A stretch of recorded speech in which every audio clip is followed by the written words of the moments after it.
আহমেদাবাদের যন্ত্রণা মিটল বার্বাডোজে।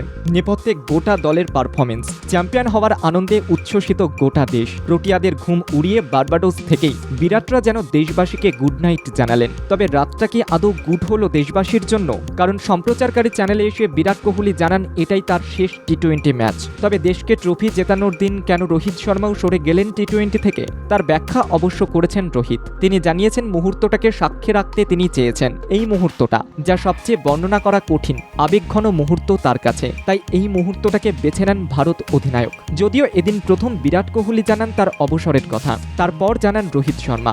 রোহিত এদিন প্রথমেই আউট হয়ে গেলেও বিরাট কোহলি 48 বলে করেন অর্ধশতরান। 50-এর গণ্ডি পেরোনোর পর যেন অন্য বিরাটকে দেখা গেল। তাকেই তো চাইছিলেন কোচ থেকে সতীর্থরা। রীতিমতো হাত খোলেন বিরাট। 59 বলে 76 রান করে আউট হন তিনি। তবে তার টি-20 থেকে সরে দাঁড়ানোর ঘটনায় যেন বিনা মেঘে বজ্রপাত হয় দেশবাসীর মধ্যে।